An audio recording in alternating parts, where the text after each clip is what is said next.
Sobre essa questão de influência, os romanos eles tinham 3 palavras para quase a mesma coisa, né? Que era poder, só que de uma maneira mais hard ou soft. Eles falavam de potestas, que era um poder realmente coercitivo. Imperium, que tinha esse aspecto legal, também coercitivo, mas também era ligado à tradição. E tinha uma outra que era autoritas. O cara poderia não ter nenhum tipo de recurso coercivo contra você, mas você reconheceu naquela pessoa a autoridade. E enquanto a gente falava, eu tava pensando na pessoa que mais me influencia. É a Malu. Com certeza. E não porque ela tem um poder coercitivo. Não, ontem a gente tava conversando sobre isso. Mas ela tem muita autoridade sobre mim. E eu não sei se é porque a gente é casado, Eu não ou sou se eu uma... casei por causa disso. Eu não sou uma pessoa que fico assim, amor, faz isso. Amor, você precisa fazer isso. Amor, você vai fazer isso. Ela não faz mesmo. Eu, de alguma forma, sempre... E ontem a gente tava justamente Sobre o livro. citando essas coisas, porque o Bruno fala que vai escrever um livro há anos. Há muito tempo. E aí, ele nunca parou pra sentar e escrever o livro. E, como vocês sabem, eu sou uma pessoa que não escrevo muito. Eu leio menos do que o Bruno. Eu escrevo menos, né? Apesar de escrever bem, eu escrevo menos do que ele.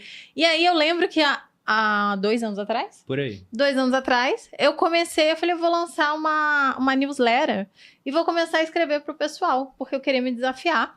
E as pessoas gostavam e tal. E aí, eu lancei a newsletter e comecei a escrever. E aí, eu falei pro Bruno, sabe o que eu vou fazer? Eu não vou disponibilizar mais essa newsletter, porque eu vou escrever um livro com essa newsletter. Aí ele olhou pra minha cara assim. Aí eu falei, e vou escrever um livro antes de você. Eu sentei na cadeira e Ele desafiou sentou o livro, ele sentou e começou a escrever. Você acionou o gatilho certo. Foi isso. E eu sempre sei acionar os gatilhos certos do Bruno. Então, A Micarla faz ano isso comigo. passado, esse ano, por exemplo, eu voltei a fazer aulas de inglês.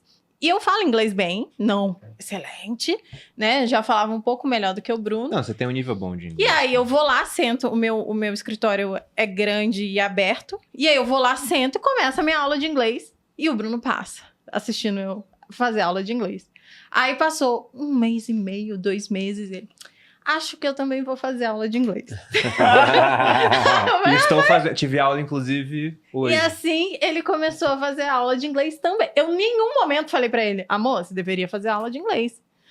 Porque eu não acho que cabe a mim. Eu acho que cabe a mim, talvez, dar o exemplo. E eu tô sempre fazendo alguma coisa nova e acabo influenciando o Bruno nesse contexto aí. Foi pelo exemplo, no final. Foi a melhor forma de influência que a Malu teve. Ela começou a fazer mais exercício também. Além da, a gente fazia musculação... E a Malu falou, vou fazer outra coisa. Começou a fazer alongamento, que eu acho sacar o alongamento. Assim, prefiro arrancar um dente. É chato. Aí eu pensei, poxa, o que eu posso fazer? Aí fui pro jiu-jitsu. Mas porque ela começou a fazer mais exercício. Então, uma boa forma de influenciar os outros, se eles te admiram de alguma forma, se tem algum tipo de autoridade sobre, é através do exemplo. Eu sou muito influenciado por isso. Eu vejo um exemplo assim e falo, caramba, eu vou fazer igual. Pelo menos eu me comporto assim. E dá pra ajudar a explicar esse fenômeno da influência da Malu sobre o Bruno com um outro livro, que dessa vez é do Jack Sheffer, PhD, que trabalhou no FBI, que escreveu aquele livro, o Manual de Persuasão do FBI. Ele falava que tinha uma fórmula da amizade, que essa fórmula é tão poderosa que os Estados Unidos utilizavam para fazer com que espiões russos virassem a casaca, traíssem a Rússia e virassem time USA. O que era essa fórmula da amizade? Potente, né? 4 palavras: proximidade, frequência, duração e intensidade. Eu quero começar a influenciar o Bruno. Primeira coisa, tem que estar próximo dele. Porque se eu nunca tô próximo, ele mora no Brasil, eu moro na China, a gente nunca se vê, como é que eu vou influenciar? Ponto 1. Ponto 2, frequência. Fico próximo do Bruno, 1 vez por ano. Opa, difícil. Agora, se eu fico próximo todo dia, já deixa mais fácil. Só que às vezes você fica próximo todo dia por pouco tempo, como o seu vizinho no elevador, 30 segundos. Mas se você fica próximo, com frequência, por altas quantidades de tempo, fica mais fácil influenciar. Só que às vezes você tem um colega de trabalho que está próximo, frequentemente, todo dia, por horas, e você nem tá nem aí pra ele. Por quê? A 4ª palavra, que é a intensidade. Você não teve trocas significativas com essa pessoa. E, como vocês são marido e mulher, vocês têm essa troca intensa. Então, você conseguiu utilizar a fórmula da amizade no Bruno, Malu. E eu acho que é uma das coisas que a gente faz também aqui no podcast. A gente tem frequência, a gente tem proximidade, a gente fala sobre muitos assuntos, então a gente tem intensidade. E eu acho que a gente tem a capacidade de influenciar as pessoas Por isso que a gente tem muito cuidado também com o que a gente fala aqui, com os temas, porque, de fato, as pessoas levam em consideração o que a gente fala, e isso é muito legal e muito interessante, porque a gente tem todos esses pontos também no podcast. Aproveitando só esse ensejo para dar um elogio sincero e específico, que é um dos ensinamentos do Dale Carnegie, tava falando com um empresário dia desse, ele falou assim, Giovanni, tem um episódio lá dos sócios, você e a Micarla, que vocês falam como falar bem em público e tudo mais. A gente colocou esse episódio, que é gratuito, tá na internet, como treinamento obrigatório para todo mundo que vem trabalhar na nossa equipe de vendas. Então, assim, você quer trabalhar na nossa empresa? É obrigatório ouvir esse podcast, para vocês verem como que vocês influenciam as pessoas. Tem gente usando os podcasts de treinamento, então parabéns. Que legal, bacana. Massa. E você tava lá, muito bem. Muito Agora, bom. uma pergunta quanto à mudança do ambiente, porque o ser humano ele é o mesmo desde a época da República Romana, com Júlio César falando pro povo, até agora. Só que o contexto mudou. Por conta da revolução digital. Muda alguma coisa por conta disso nas ferramentas, né? Logicamente sim, porque você falou que uma das coisas é contexto, mas eu queria saber o que muda. Olha, assim, acho que todos nós aqui lidamos com o mundo digital intensamente. E a gente já sabe que no mundo digital acontecem coisas que no mundo real, presencial, não acontecem. Sim. Os doidos que vêm xingar a gente, isso não acontece na rua. O cara não vem falar aquelas absurdos pra você ao vivo. Não acontece. Não vem. Então, assim, no mundo digital, você tem estímulos de comportamentos que não existem no mundo real. E se a gente vive mais tempo dentro do mundo digital, nós estamos lidando com outro tipo de coisas. As pessoas, elas... Assim, eu gosto e eu lembro disso, né? É muito engraçado, e eu vivo isso também. É uma coisa que eu já vi você falando algumas vezes. Pô, não é porque eu não mostrei aqui no Stories que eu não fiz. Tipo, vocês nunca me viram pelado. Academia, sim. E aí, meu, vocês se nunca você me viram não postar, pelado, então, não tá feito. então você não faz isso? Tipo, você não foi no casamento do sei lá quem, você não fez não sei o quê. Porque eu não postei, eu não fui. Então, as pessoas, elas reagem de formas não reais do que a gente estava acostumado. Eu acho que tem uma gigante diferença de contexto, de ambiente onde essa interação está acontecendo.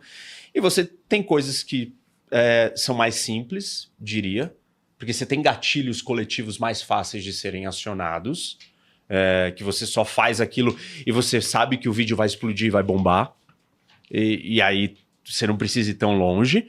Mas também tem um outro lado que é mais difícil, porque as pessoas elas se sentem mais seguras para ser mais agressivas, para contestar, ninguém acredita em nada que ninguém fala, você está falando qualquer coisa, não importa que você está há 15, sei lá quantos anos olhando para o Bitcoin, você está falando de Bitcoin, não, meu, quem é você para falar disso? Bom, tá bom, não é quem sou eu, não estou dizendo que eu sou alguém, mas eu passei mais horas olhando para isso daqui do que você.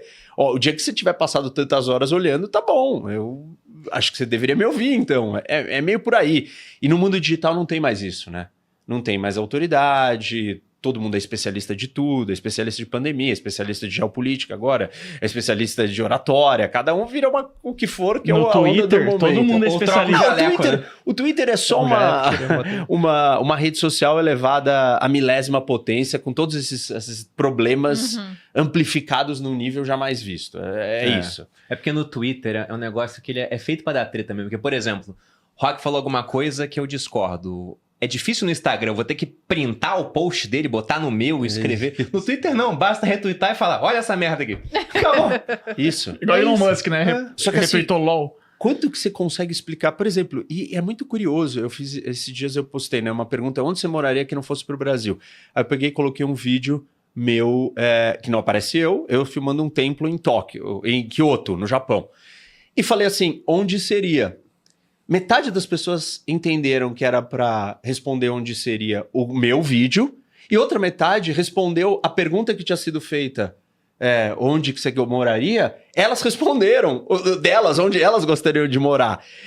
E eu olhei para aquilo e fiquei pensando... Você usou de hack de engajamento. Não, eu realmente queria... O que eu queria é que elas respondessem o que era o meu vídeo. Uhum. Mas aí eu entendi. Então é difícil de você contextualizar, explicar o que você quer dizer. E você não consegue visualizar que elas vão fazer isso. Só na hora que acontece você fala assim... Meu, eu tinha que ter falado mais 5 frases. Só que você não tem espaço na rede social para falar mais 5 frases para explicar, olha, este vídeo que eu estou postando é o que eu gostaria que vocês adivinhassem qual é o lugar da pergunta que foi feita acima para mim. Não dá, entendeu?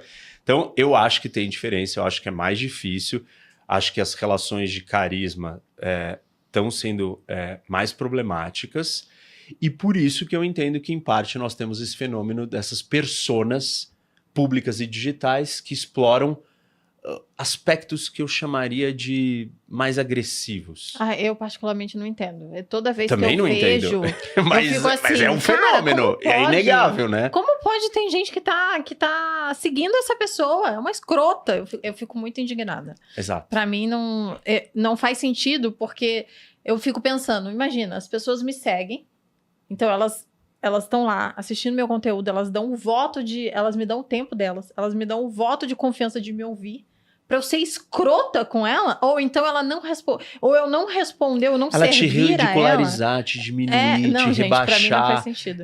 E assim, mas isso é um padrão. É um padrão, exato. Aliás, são os padrões de perfis que crescem mais rápido.